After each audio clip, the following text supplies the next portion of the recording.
Hi, and welcome everyone to the Now Spinning Magazine podcast. And this time I'm joined by Charlie White again as we talk about the CD format. Now, we're not going to be talking about reasons why the CD rocks and all the good reasons why we believe the format still has plenty of life in it. We've done that before, and those particular videos have done really, really well. And I'll put links to those videos at the end of this podcast. This time, we're going to reminisce and talk about the CD and how the impact it had on us as collectors and how we moved over to the format. And we're doing this because the CD has reached the ripe old age of 40 this year. So, Charlie, when did you first become aware of the CD format yourself? Well, it happened to be about maybe 1982, 1983. Of course, it had to be 82, 83 at that time. A local high-end audio store had a CD player on display in their store, and they had one playing, I think Boston or maybe Billy Joel, somebody, behind glass and under glass and on display. And so I looked at it and I was wondering about it, and I was wondering I couldn't hear anything. It was kind of silly to have it hooked up to nothing, but the disc was playing in the player. And the salesperson told me, like, yeah, this is the next big thing. And I asked him, like, okay, so is there music on both sides of the disc, like a record? Yeah. He said, no. I said, well, I'll wait till they work the bugs out and then put music on both sides before I buy one of these things. Well, I was a lot slower in getting the format myself. We had a TV program in the UK called Tomorrow's World, where they showed this new format, and it was a classic case where they showed someone spreading jam onto the disc, saying this was indestructible. It was the perfect digital sound. And I just thought, I personally was so in love with the vinyl format. I'd spent the 70s, and here I was heading towards the mid 80s. This was the format I liked. I liked records. So I didn't really understand or see what the purpose of the CD was going to be. I had started to notice that as I was buying records, that they didn't have the same amount of tracks on that their equivalent on CD was getting, like Def Leppard and bands like that. And also in the mid to late 80s, I felt that vinyl pressings started to go downhill, primarily, I think, because they were trying to cram 30 minutes of music on each side of a vinyl record. And it was the final straw for me there's a band called Bad English, which was it's like a super group made up of John Waite from the Babies and Neil Schon from Journey. And I kept taking this record back to Virgin Records and saying I need to replace it. The surface noise was terrible. And records then were getting, there was no inner sleeve. There was just nothing. It felt like they were roughly about 10 or 12 pounds, but they seemed to be getting less and less. There was no gatefold sleeves, there's no lyrics, there's nothing. And so that was the turning point, was 1989 for me, but when I bought my first CD player, and it was about £100 made by Philips. Because the players, I don't know, it was like in the US, were cheaper than the actual discs. Oh, yeah. The discs were really expensive, about 15 to 18 pounds in UK money. And that was my first one, was actually Bad English in 1989. And it was a revelation, because I know the vinyl community will say that life has background noise, but there's certain types of background noise I don't want. And when I play music, I just wanted the music. And this, I thought it was a revelation. It was silence, and then there was music. No rumble, no crackle, just in. And I was sold on the format. Yeah, my first purchase was back in 1985, and it was Pink Floyd's Dark Side of the Moon that I bought about 2 months before I even had a player. Wow. And so I was in college and I was working not full-time, almost full-time at a fast food place, and I was killing myself. I was working, 20 hours of college and 38 hours of work. And I saved up my money for my first CD player, which was a Pioneer Pioneer disc player, and it was first generation that had the drawers that came out. It had the drawer feed, and that player stayed with me for almost 4 years before I passed on to my parents. But that was my first one. And the second disc I think I got was I got a birthday gift for that one. It was Howard Hewitt, an R&B artist here. And the first time I played that Pink Floyd, I was stunned. Like, there is no noise here. There's nothing. It's perfectly quiet. You can hear the chimes in the opening to time. Yeah. You can hear the footfalls and the run and the sound effects in the second track, whose name I can't recall right now. Yeah. It was like, wow, this is good. This is going to be great.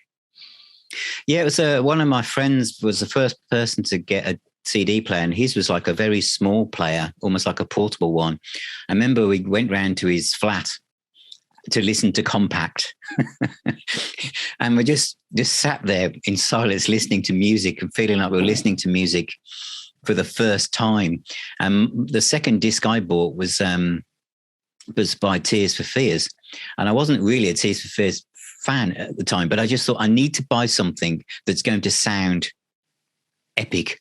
And I just knew that kind of, as it was then, the late 80s production, the drums and the keyboards, and it was just amazing. And I was just completely sold on it. But the price of the discs then, they were in a jewel case, and it was almost as if you were buying jewels. They were like, it really, and in Virgin Records in London, they had in the compact disc department, they had like a see-through perspex area where they were manufacturing the discs, and everyone was wearing like spacesuits. And so they had this image of being like other sci-fi type tech. It really was like these precious discs. Whereas, of course, now you can buy 5 for $10 or £10 in the UK. But then it really was like your compact collection. You were building them up one disc at a time because you couldn't afford more than that. Well, here in the US, the United States didn't get its first CD manufacturing facility until like 1988. So all the discs that was sold in the United States were imported either from Japan or from Europe. And most that were from Europe were manufactured in Germany.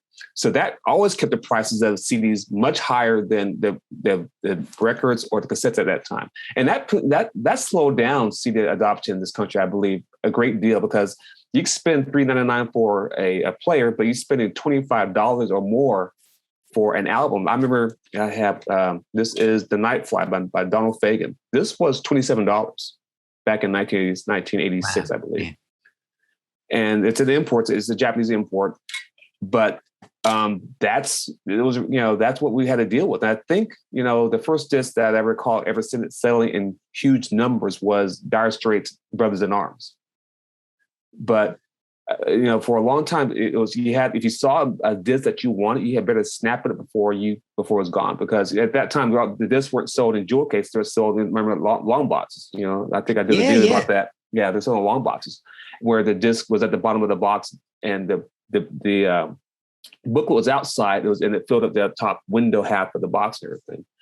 And it was either sold like that, or they were either sold in blister packs, where I don't know what they were thinking about their marketing. It was just all bad. The blister packs was about half the size of a long box, but the jewel case would be in the bottom half of the blister case, and then the top half would be the disc itself. So the disc was outside the jewel case. I remember that in Tower Records in London, all the long boxes for all the US imports as they were then, and it really was bizarre packaging, because you had to basically break into that and throw it away.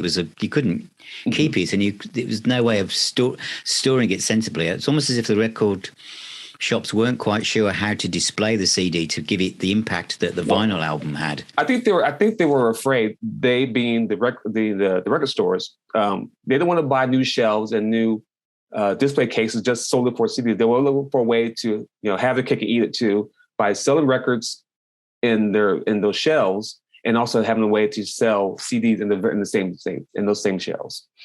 Yeah, because any younger people listening and watching this, is that it's trying to remember what it was like in the mid to late 80s, that when you went into what could be considered a large record store, and in the UK that would be HMV or Virgin, is that the CD area was tiny.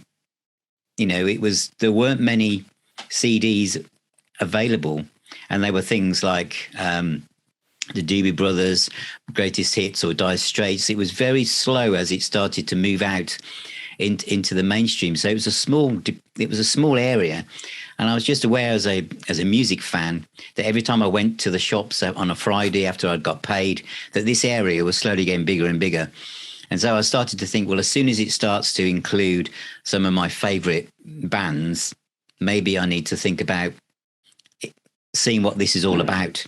Mm-hmm. And CDs then, when you did buy them, I haven't got any to show anybody, but I've done a video on this before. Some of the inlays and the booklet was almost non-existent. It was just a fold-out card with the tracks on, and maybe on the other side it would say also available. But that was it. It was very, very sparse, wasn't it? Right. Yeah. Yeah. It was very sparse. But when it took off, I think you could probably thank the Beatles in the sort of half-handed way when they came up with the Beatles catalog in 1987. That pretty much gave the format legitimacy. Like, okay, if Beatles stuff is out on CD, I think we need to put our stuff out on CD, and that's when that sort of became like a mad rush. And one of the things that I picked up on when I was buying CDs at that time, because I was just about to finish college and everything, and I was finishing my studies up and stuff, and I was about to start a career in television broadcasting and things. Some libraries just went there and just opened themselves up to everything. They put everything they could think of on CD. Like at that time, Motown was still an independent record company, and they put everything they had in their catalog on CD. Either as a compilation or as a double CD or the double album on one CD stuff, or Columbia Records, who did the same thing with their jazz collections. They put everything. They just went to the libraries and just started putting everything on CD all of a sudden. And so there became a lot of material out there for you to buy, but it's still the price had not dropped down though. It was still like $19, $18 per CD though. Yeah, some back catalogue stuff in the UK started to appear about £10 to £12. I remember buying an Aerosmith album that it rocks from 1976 was about £12. Again, very sparse details inside the CD. The idea of anything being remastered was terminology that I hadn't really encountered at this point. It was just, do you have it on CD? I was also aware of looking at my record collection and thinking, I want to buy that again, because it had started to come into your kind of psyche that although this was great to listen to, as I just said, Tears for Fears, I was thinking, this sounds so good. What will a Deep Purple album sound like that from 10 years ago? Will that sound better on compact? And so I think that's how the collection started to, the first time the idea of buying something you already owned again had appeared. But only because it was available on CD. But of course, it was only a few years away before the remastered version or the next version started to emerge. You mentioned Dark Side of the Moon, and I do have this one in front of me. This was the 1993 version, which was the 20th anniversary version. And that was the first version I bought on CD. So for you, you'd already bought Dark Side of the Moon on CD, was already amazed by quality. And there we were, less than literally 5 or 6 years later, another version appears, apparently tweaked to sound even better. Was that the same in the States? Did you start to realize there were more than one version of No, what I was doing was my CD collection was replacing my vinyl collection. As I was getting more CDs, I was getting rid of my vinyl, because if it's perfect sound forever, it's digital. It can't sound any worse. It can't sound any better than this. So there's no point in me keeping the records. Yeah, and I probably deleted. Not that I should say deleted. I probably got rid of about 1/3 of my record collection at that time. Maybe 2/3 at that. I think at one point it drove down to under 100 records at one time in my collection. It's about twice that now. But anyway, but because I was buying CDs. And the great thing, I didn't live near, I lived in a small town in Texas here, and we didn't have a large, we had a couple of mainstream stores, but they weren't very big. And we also had a couple of independent stores in the town. And the independent stores always got the releases ahead of the mall stores in the mall. So I struck up a really good relationship with one of the local record store owners here. And then he would let me, it was kind of funny because here in the States, I still think they do this when Tuesday is the day of new releases at record stores. It used to be. And so we used to go there after school and wait for the UPS truck to pull up to the front of the store. And then he would give us the box codes and open it up the box and let us get the first jump on the new releases and everything. And so that's how my collection sort of expanded almost exponentially over a short amount of time, because I was sort of threading out the vinyl stuff and bringing in the CD stuff. So many people did that, and I was one of them. And in the now spinning Facebook community, lots of people talk about the great vinyl call of the early 90s, and I was just the same. I'd spent literally 1.5 decades collecting vinyl albums, love them, and then I started to experience compact discs. And then I started looking at my albums thinking, well, I'm not playing them anymore. And so it became really kind of, like you said, quite severe. I just decided if I've got it on CD, or I can get it on CD, I don't need it anymore. If it's slightly damaged, scratched, the cover's scuffed, I don't need it. It was literally, and I took bags of them to charity shops. Charity shops are just full of records that nobody wanted anymore. I remember going to Virgin Records and they had a sale, and vinyl albums were about £4 because nobody wanted them. It literally just turned on its head how people perceived vinyl records. It did, everybody just thought these are just pointless now. Well, like you said earlier about the quality in records declined in the States far earlier than the 1980s. You can almost take it back to the first U.S.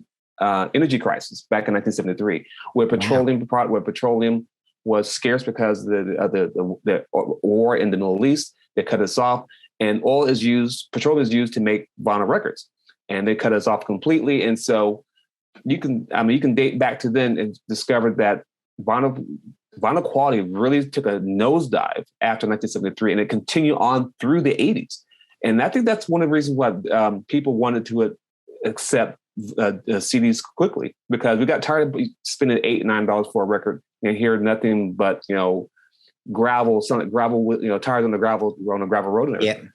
Because I still got a couple of albums that sound that's just, I keep them because I like them, but they just audially they just sound horrible. And so when CDs come along, they all that's all gone. But again, the entry price for the players was still pretty cheap, at least by the third generations of CD players. The prices of the discs didn't drop down very much, and that sort of thing. I think that's sort of their Achilles heel there. That they didn't fall fast. They didn't fall at the same rate as the players did. But that involves manufacturing, importing, and also paying higher royalty rates to the artists who made the music. I think so. And also we're talking now we're in the early to mid 90s, both of us. So we're getting rid of some of our records. We're buying more CDs. They're expensive. And also during this period, the first box sets, I think for The Who and Led Zeppelin in particular, came out. They still had the dual CD boxes inside a box. The box would be huge with a big book. And this idea of a box set compiling lots of things from an artist's career was, I think, unique to the CD. Mm-hmm. It was the beginning of a new world. I missed out. The first box set I ever saw was Biograph by Bob Dylan. And it came out in 3 formats. It came out in records, cassette, and CD. And I borrowed my boss at the time had it, so I borrowed the records from him, and I just copied the cassette and I never worried about it again. And I was really regret not buying that box set. And also the next box set I think I saw was Sound and Vision by David Bowie, but I was done on Rykodisc. I didn't buy that one there because I thought it was kind of pricey. But now looking back on those, when Rykodisc took over the Bowie catalog back in the early '90s. They actually, they were the first ones to put, I think the first ones that were to put bonus tracks on those albums. You get, Low, and then you get like 4 or 5, B-sides or live tracks and stuff. And now it's hard to find those tracks at all. It's really difficult to find. But I was thinking about this before we started, like yesterday, I was listening to some music on the headphones, and I was thinking, I said, okay, what artist can I really put myself into that brought me to the CD that I never bought before? And I could think there's 2 artists that you can link between me and CD, and that would be Miles Davis and Bob Dylan. I never bought a Bob Dylan record before CDs. I never bought a Miles Davis album before CDs. That's how I discovered those 2 artists, was through CDs. Well, I'm exactly the same as you with Miles Davis, because before the CD, I'd never bought anything by him. And in fact, I mean, I do have the Columbia Miles Davis box set, which has about 75 albums in there. It's like a brick, but that would be impossible to create as a vinyl box set, because there was no houses big enough to put. It would have to be a feature in your house. So I think the CD format for that kind of reissuing a whole catalogue of bands, entire back catalogue and everything else. There was no other format that could have done that. And I know they do smaller vinyl sets now, but they just cannot replicate that. But of course, as the 90s progressed, the internet was coming along. But not only before the internet, of course, we had the technology to burn CDs. So if you had one of these things, you could burn a CD for your friend, which was far more sophisticated than just taping an album. And CDRs, they didn't always play in your CD players, but it was an exact copy of the album. And I remember quite a few friends saying, "Oh, can you burn me a copy of that, please?" It had started then, before we even got to the internet. I mean, was that something that happened in the US? People burning copies? Yeah, it definitely happened here in the US. You made mixtapes. That's what we used to call them here in the States, mixtapes, or you can call them mixtapes, and you take if you have a theme in your head of love songs, you would make a mixtape of love songs. You take all a combination of song from this album, a track from this album, and make it all down to one disc, and you may give it to your girlfriend or the woman, the person you want to trying to trying to win over. Yeah. Or you make a sampler. It's like, okay, hey, Phil, I'd like to hear some Deep Purple. I don't have any other albums. So give me, make it, hit me with a few tracks on that. So you burn me a track, CD with 5 or 10 Deep Purple tracks on there. Yeah. Because it was also the golden age of the compilation album as well, because themed compilation albums, acoustic moods, or as you say, love songs and things, because you could have 70 minutes of classic tracks all in CD quality, and that was quite a novelty. So I mean, I remember the market being awash with these kind of things, various artists, compilations and stuff. I suppose it still is in a way, but of course Spotify and playlists has kind of killed that. But the compilation disc was huge back then.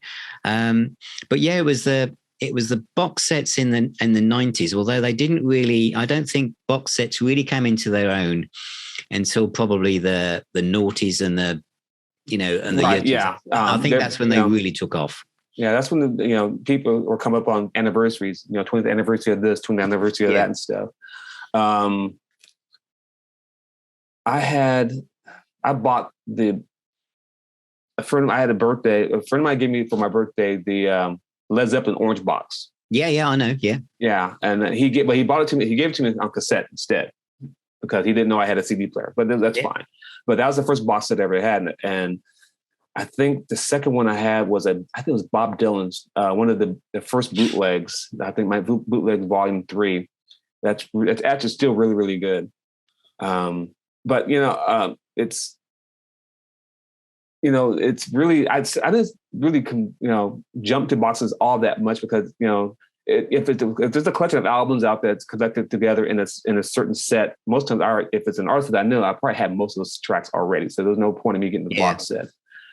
But like I said before, I wish I bought that Biograph by Bob Dylan. I wish I bought that Sound and Vision.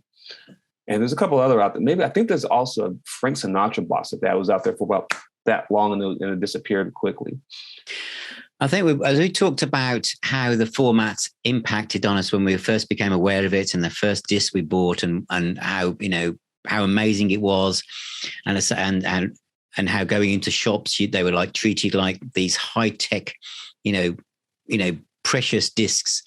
Mm-hmm. The other thing, as I was thinking about how it's changed our collections or changed the way that we perceive music, is that before compact disc, or even at the start of compact disc, I would buy one album or two albums a month, and I would absorb that record. I would know every track on side 1, every track on side 2, who produced it, who engineered it. I would just be aware of it, and I'd live with it. I'd play out the album when I came home. I'd have my tea with my parents, then I'd go back upstairs and play it again. I'd maybe put it on a tape, play it to going to work on my Walkman. What the CD did, especially as we move into the 90s and the 2000s beyond, is you could go and buy a box set and have like an artist 20 albums all at once. It's best that you can buy the ELO box set. I remember buying that. It's all of them, all their albums all at once. And then so I started to realize, and CDs, of course, were 70 minutes long. And all of a sudden I didn't know, although I was enjoying the music, I didn't know the albums as well as I used to know stuff, because there'd be like 16 tracks on a CD and I wouldn't really know what track 4 or 5 was. Mm-hmm. And then if you suddenly find yourself with, I recently bought Chicago's 2 box sets. There's 20 albums in there. You just think, well, I've got those, but I must find time to play them. And then you can feel the CD has made it easier to have all of this stuff around, all the Beatles stuff, and just buy everything they've ever done. But you're still you're not as immersed in it.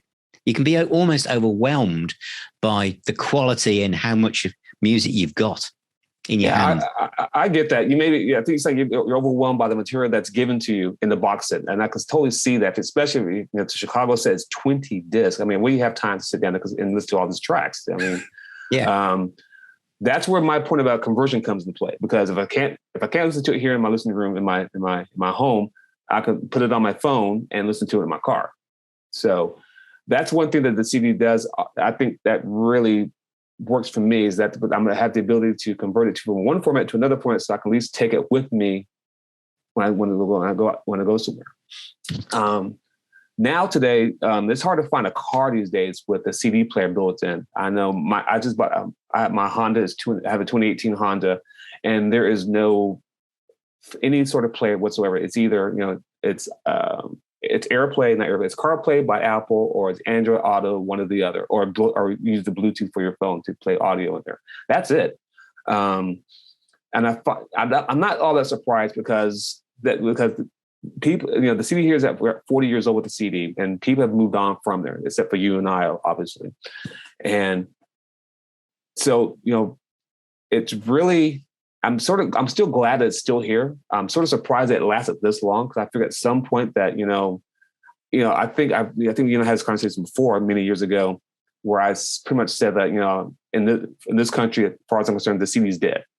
Now I'm sort of eating my words about that now. I check pop market website here in the States, and they still, I'm seeing more over the past few months, I'm seeing more and more deluxe CD releases. Like, for instance, that there's a 4 CD set from the new AC/DC. I think it's AC/DC has a new album out. And the newest Def Leppard is a double CD set, Diamond Star Halos. Is that what it's called? Yeah, that's it, yeah. Yeah. And so we're seeing, at least I'm seeing here that there are more CD, they don't have CDs anymore in the case, in the cardboard cases with the slip out stuff. And they're moving on to more deluxe that matches or get close to what you can get with the vinyl version. Well, I'm glad about that. But at the same time, if you look closely if you read the description of the item, most times these are imports. So you have to wait a while to get them. Yeah. I think the other thing, when we started the conversation, is that CDs you could get 70 minutes of music, nearly 80 minutes of music on a disc. We know in hindsight that really there was no need to put that much music on a disc. I mean, some artists just did, but maybe they could have held some back for another album or, not had so much filler on it. And of course, the labels just tried to cram all of that onto a single vinyl album. What's happened in the vinyl kind of resurgence is nearly every vinyl album that's come out is a double. Even if it ends up only having 3 sides with an etched 4th side. But I think as the record labels have thought, this is costing us a fortune, records themselves have become shorter. I've noticed that CDs now are around 35 minutes long, so that the vinyl equivalent is a single album. So we're coming full circle into what was a classic album with 20 minutes aside, and CDs have rolled back to being about 40 minutes. Which is what a traditional album was. Yeah, I have a handful of CDs that run more than 70 minutes long. Very few I have run 70 minutes long. I know I have a couple of jazz albums by Branford Marsalis that hit 75 minutes, 77 minutes. Yeah, at times. And then the flip side of that, back in the days in the 1985, I bought Prince's 1999, and it deleted the track because they didn't think that that the CD at that time they believed the CD only had a runtime of 60 minutes, and they deleted the track off the album and sold it to you and said, well, here's the album, but you don't get the good track, so deal with it. And later they put a track back on there when they realized they can get away with that. Yeah, but it's either you have double albums out there, or in some cases even triple albums that will try to match the CD's playback time of 77 minutes or more. Not more. That's about of it.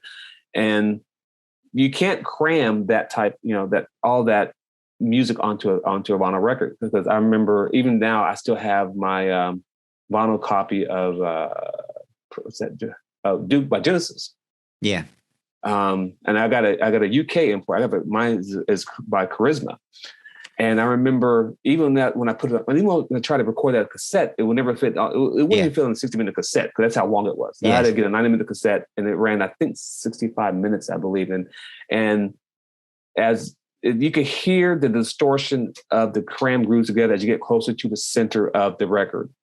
And I never could figure out why that was until later, as I've read about how these things are manufactured, that you just can't cram 30 minutes of music or 35 minutes of music on one side of a record.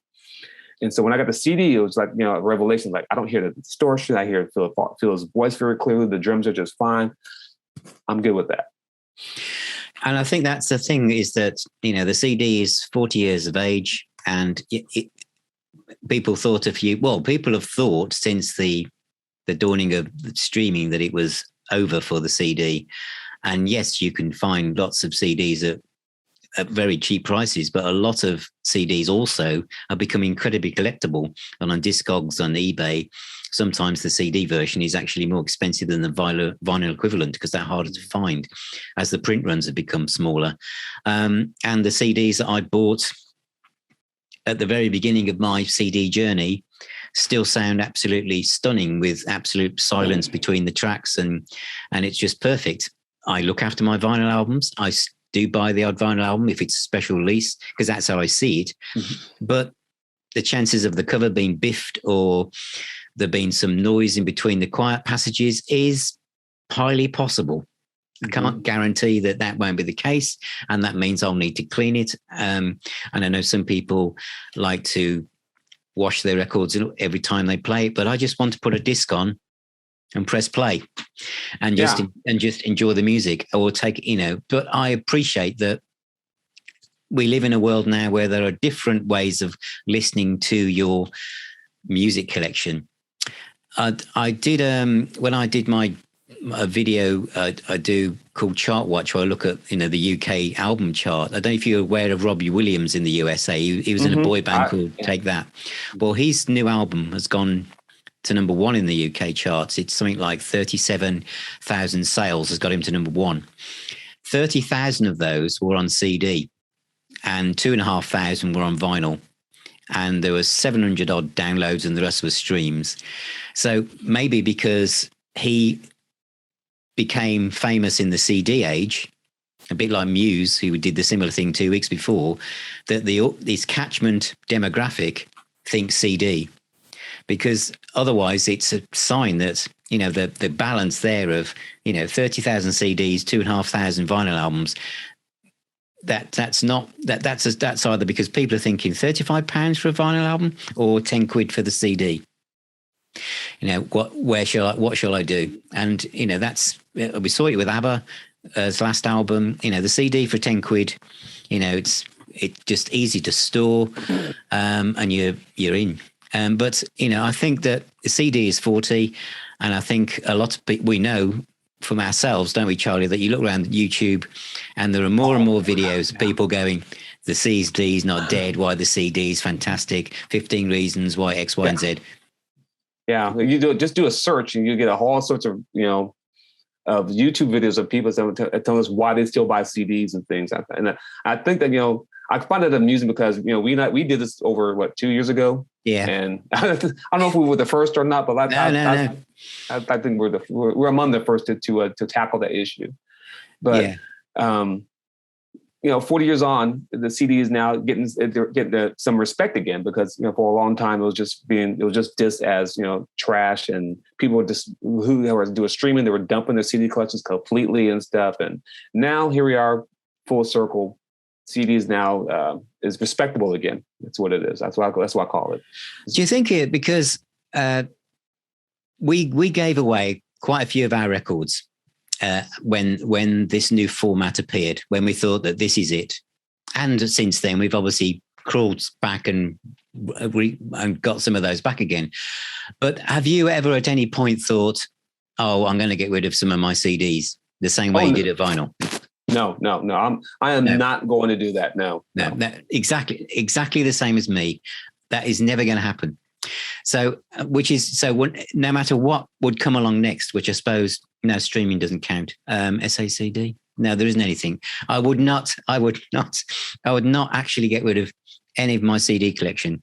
I feel that I do stream. I use it as like the radio to discover new things or to check things out, and someone mentions something I'm not aware of.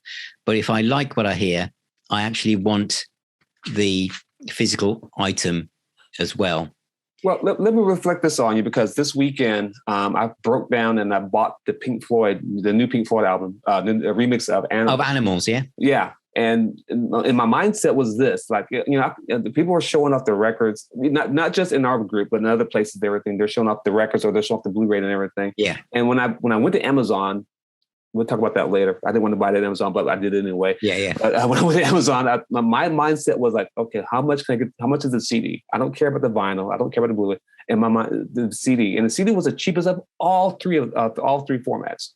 It was $12. I said, hell, I can't beat that. The stick. Yeah, send.